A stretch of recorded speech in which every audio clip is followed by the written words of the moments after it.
All right, strap yourselves in.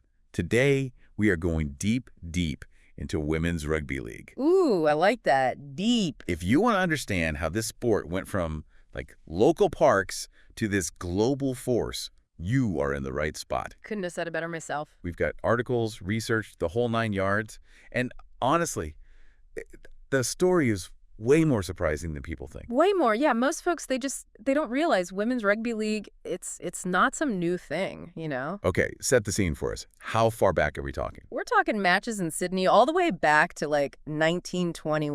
1921, hold on. Seriously. To really grasp how we got to the NRLW, you got to go back to those early days. Wow. Okay, so 1921, picture this. Women are out there playing rugby league.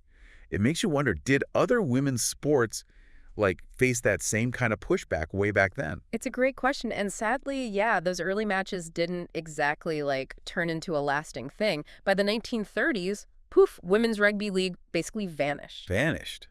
So what happened? Funding dried up, basically. And a lot of people just saw it as a men's only sport. Ugh, so frustrating. It is. It reflects that bigger struggle for equality in sports, something that unfortunately you still see echoes of today. You're right. Okay, so this promising start, it fizzles out, but then it comes back in the 1970s. What happened? Did attitudes change, or was there something more specific that reignited that passion? It was really the grassroots movements, They brought women's rugby league back to life.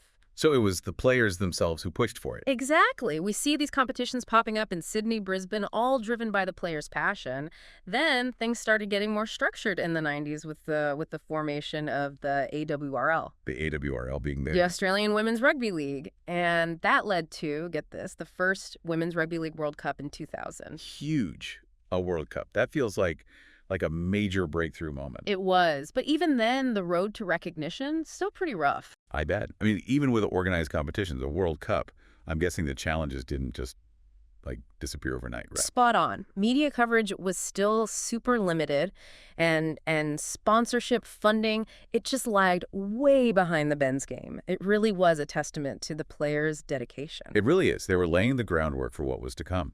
Which brings us to, I think, the major turning point. Yeah. At 2018, the NRLW arrives. Bam, the game changes. The National Rugby League women's competition, that was a whole new ball game. And I know you've got a real interest in how these pro-women's leagues develop. This must have been exciting. What were the big things that led to that moment, the NRLW being created? Well, by 2017, you had over 500,000 women and girls playing rugby league at the grassroots level. That's incredible. Right. It was huge. And then you had events like the Women's State of Origin, international matches, and those just showed there was a real hunger for a professional setup. So the audience was there, the talent was there. And the NRL saw that. They saw the potential. They were committed to gender equality, and they wanted to grow the sport, promote diversity. All the pieces just fell into place, really. It was meant to be. Okay, so 2018, we have the kickoff 4 teams. The Sydney Roosters, Brisbane Broncos, St. George Illawarra Dragons, and the New Zealand Warriors. Already that mix, it tells you they're serious. Absolutely. So from that inaugural season, what stands out to you?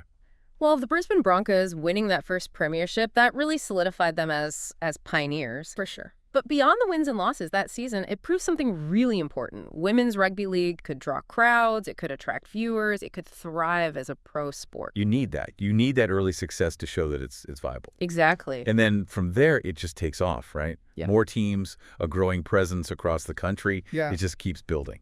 This is clearly not just a fad. Oh, absolutely not. By 2019, the NRLW expands to 6 teams, bringing in the Gold Coast Titans and the Newcastle Knights. And even with COVID, right? Even through that, they kept the momentum, completed the season, showed their resilience. Oh.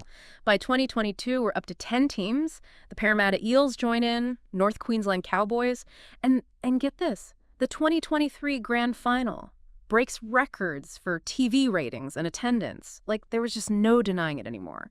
Women's Rugby League had arrived. You love to see it. That kind of rapid growth, it has to have ripple effects, right? Yeah. Beyond the field, even. Yeah. It's not just about the numbers themselves. It's about what they what they stand for. It's about visibility, it's about opportunity, it's about changing how we see women in sports in general. You think about all those young girls now who see themselves represented like professionally, the sponsors who are now eager to invest, the growing number of women in leadership positions. It's a whole landscape shift. You're right. It's a whole movement. Yeah. So let's get specific. What are some concrete examples of that impact beyond the field, like you said? Well, we've seen this surge in participation at every level of the game.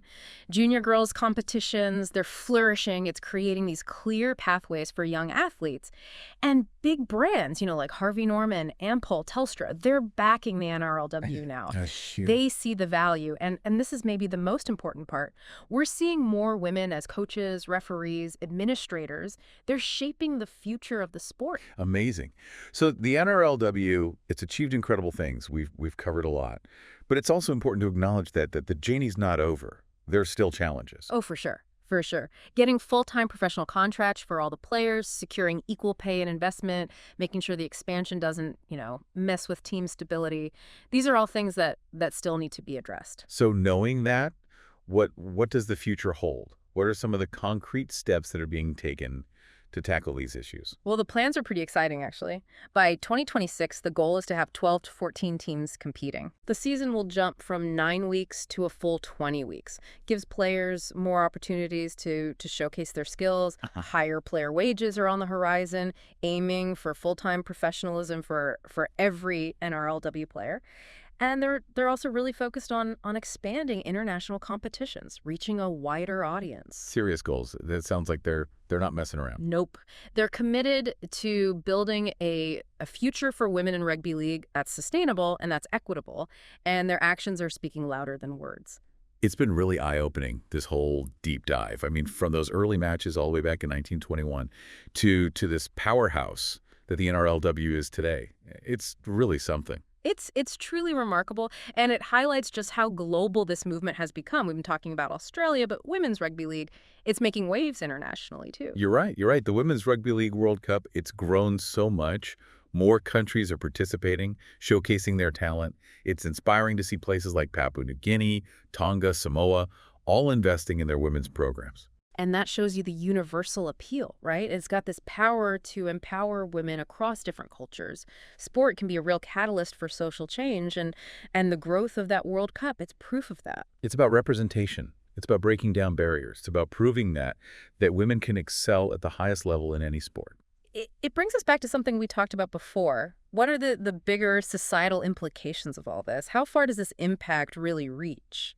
That's a question worth really thinking about. The NRLW, it's making a statement. It's a testament to all those people who fought to be recognized, who challenged the way things were, who refused to be sidelined. Their stories they're woven into the fabric of this sport. From those pioneers who first stepped onto the field in 1921 to the NRLW stars inspiring millions today. It's a legacy of resilience, of passion, of believing that sport can change lives. And looking ahead, it's clear that this is only the beginning. The NRLW it's on its way to becoming a global powerhouse, solidifying its place as a leader in women's sport.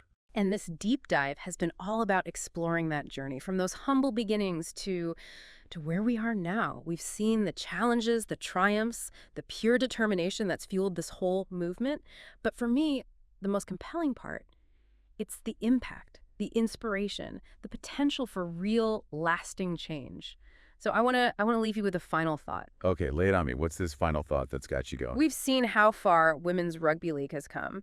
But the question that really sticks with me is how do we take this momentum and create a more equitable world? Not just in sports, but everywhere. What can we learn from this journey? Wow, that's powerful. It really challenges us to see the bigger picture. The NRLW shows us that progress is possible. It shows us that when we champion equality, opportunity, everyone wins. It's about more than just the school board. It's about changing minds, creating a world where everyone feels like they belong. Well said. This has been inspiring. From 1921 to today, it's a testament to the power of dedication, believing in something bigger than yourself. And it reminds us that we all have a role to play in creating a more just, a more equitable world. Yeah. The NRLW is like a shining example of what's possible when we embrace those values. To our listeners, keep exploring. Dig into those stories of the athletes who paved the way, look into the organizations driving change, and think about how you can contribute to a more equitable future in sports and beyond. This is only the beginning. The story of women's rugby league, it's still unfolding. Who knows? Maybe you'll be a part of writing that next chapter. Yeah, it's about changing how we view women in sports. All those girls who now see themselves represented at a professional level, Yeah. the sponsors who are coming on board, and more women taking leadership roles. It's really a shift. It's huge. Yeah. It's a whole movement. So let's break it down. What are some specific examples of that impact beyond just what happens on the field? Well, look at participation rates. They've skyrocketed at all levels. Junior girls competitions, they're booming, which is great because it creates those pathways for young athletes. Exactly. And you've got major brands now, right? Right. Harvey Norman, Ampol, Telstra, they're all backing the NRLW. They see the value. They do. And this is maybe the most important part. We're seeing more women as coaches, as referees, as administrators. They're the ones shaping the future of the sport. That's incredible. It's clear the NRLW has accomplished so much. But, we got to acknowledge the journey isn't over. There's still challenges. Right, of course. It's not perfect yet. Yeah. So what are those?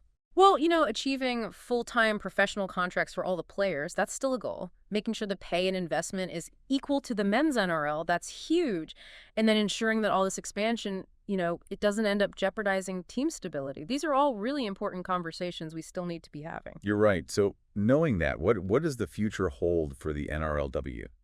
Are there concrete steps being taken to face those challenges? There are. And the plans are, well, they're ambitious, which is exciting. By 2026, they want 12 to 14 teams competing. 12 to 14. Yep. And they're going to expand the season, too.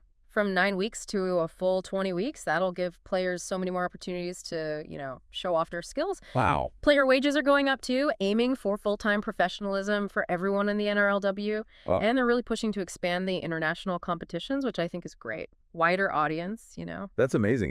It sounds like they're really committed to this, not just talking about it. Exactly. They want to build a future for women in rugby league that's sustainable and equitable. And they're actually putting in the work to make it happen. Actions speak louder than words, right? Totally. I'm going to say, this whole deep dive, it's been eye-opening. From those early matches in 1921 to the force the NRLW is today, it's incredible. It's a pretty remarkable journey, yeah. And it really highlights the global reach that this movement has. We've been focused on Australia, but Women's Rugby League, it's making waves internationally, too. It's true. The Women's Rugby League World Cup has grown so much. More and more nations participating, showing off their talent. It's really inspiring to see countries like Papua New Guinea, Tonga, Samoa, all investing in their women's programs. Yeah, it speaks to that universal appeal and the power it has to empower women across different cultures. Sport can be a real tool for social change, and the growth of that World Cup, that's proof. It's about representation. It's about breaking down those barriers. It's about showing that women can excel at the highest level in any sport. It all circles back to something we were talking about before. What are the larger implications of this movement? Societally, I mean. How far does the impact reach? That's a big question, and a good one. The NRLW, it's making a statement. It's a testament to everyone who fought for recognition, who challenged the way things were, who wouldn't be ignored. Their stories they're part of this sport. From those first pioneers stepping onto the field in 1921 to the stars inspiring people all over the world today, it's a legacy of resilience, of passion, of that belief that sport can change lives. And as we look ahead, it's clear this is just the beginning. The momentum is there. The NRLW, it's on track to become this global powerhouse, a true leader in women's sports. This deep dive has been all about that journey, from humble beginnings to this global phenomenon. We've seen the challenges, the victories, the sheer determination that has made this movement what it is. But the most powerful part, it's that impact, the inspiration, the potential for real lasting change. And on that note, I want to leave you with a final thought. Okay, I'm listening. Yep. This is final thought. So we've seen how far Women's Rugby League has come, but the question that's really stuck with me is how do we use this energy, this momentum, to create a more equitable world, not just in sports, but everywhere? What can we learn from all of this? Wow, that's a powerful question. It makes you think bigger, beyond just the game itself. The NRLW, it shows us that progress is possible. It shows us that when we champion equality, opportunity, Everyone benefits. It's not just about winning or losing. It's about changing minds, about building a world where everyone feels included, where everyone feels like they belong. Yeah, you're right. This deep dive has been inspiring. From 1921 to now, it's a testament to dedication, to believing in something bigger than yourself. It reminds us that we all have a part to play in making the world a more just and equitable place. The NRLW, it's a great example of what's possible when we really embrace those values. Absolutely. Yeah. To our listeners out there, I encourage you, keep learning. Dig deeper into the stories of these amazing athletes.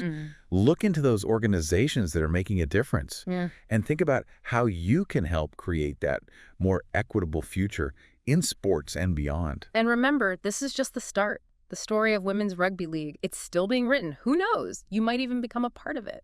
I love that. Thanks for joining us for this deep dive into the world of Women's Rugby League. It's been a pleasure learning alongside you. The pleasure was all mine. Keep asking questions, stay curious, and never underestimate the power of sport to change the world. It really does make you think. You know, the NRLW, it's a perfect example of what's possible. When we really push for equality, for opportunity, everybody benefits. It's bigger than just the wins and losses. Yeah. It's about changing how people think, creating a world where everyone feels like they belong. Absolutely.